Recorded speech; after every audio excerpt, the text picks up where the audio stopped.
In the Bible, there was a king of Judah named Hezekiah. He was a man who feared God. But in that era, a king was Asa, Sennacherib, who was extremely formidable, truly a mighty force, for God used Sennacherib to attack many nations. Thus, King Sennacherib sent his troops to Jerusalem, threatening Cis family with trampling Jerusalem. Then he urged King Hezekiah of Judah to surrender to Assyrian king Sennacherib, lest the nation of Judah be destroyed. During these negotiations, when King Hezekiah received the news, he went to God's temple to earnestly pray. King Hezekiah sought God's help. Sennacherib's army could not trample Jerusalem, for indeed, many nations were destroyed by Assyrian king Sennacherib. But why were they destroyed? Their gods are just idols, merely wood, stone deity. Sennacherib destroyed them. The God of King Hezekiah, Judah's God, is Jehovah, the one true God. Therefore, God protected Jerusalem, so that it would not be destroyed by a mighty ruler. King Hezekiah prayed. After praying in the temple, he cried, "O God," and God answered him. Speaking to King Hezekiah, God sent prophet Isaiah to help King Hezekiah. This is what God said. The God of Israel, Jehovah, declared, "You prayed about King Sennacherib, and I have heard you. This is what Jehovah has said about that man. Virgin Zion despises and mocks you, while maiden Jerusalem shakes her head behind you. Whom have you insulted? Whom have you blasphemed, or raised yourself to attack? To whom are you arrogantly defiant? Attack Israel's Holy One. Through your messengers, you mock the Most High.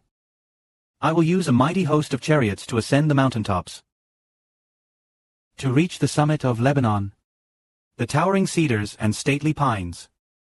I will enter the remotest peaks, the densest forests. I dug a well to drink water from elsewhere. I will use my feet to trample all the waterways of Egypt. Jehovah said, "Have you not heard? From ancient times I have determined and planned. Even now, through your hand, fortifications in ruins. The inhabitants will be powerless and ashamed, like the tender grass of the fields, or fresh, green vegetables. Just look at how this king arrogantly insults our God." Then God answered, "Don't you know that your arrogance was foreordained long ago? You will trample the nations. Indeed, you are merely my instrument." God said that King Sennacherib is nothing more than an instrument of the Almighty. Sennacherib is just a tool. Will this king have the power to attack Jerusalem? As for Sennacherib, sit down, go out. Come in. I know all about the hostility you have shown me. Because of the fury you directed toward me, your anger against me has reached my ears.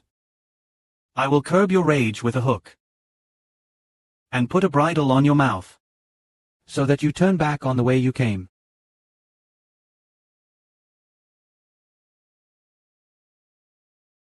So God said, I will use a hook for this Sennacherib, the arrogant author. Hook him by his nostrils, and take him away. That's what it means. Does God truly intend to deal with King Sennacherib, this proud ruler, in such a way?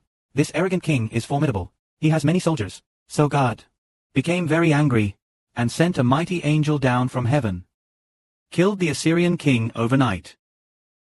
That is, King Arthur's 185,000 men. Thus, King Asu. Indeed, they did not dare to attack Jerusalem. He hurriedly returned home.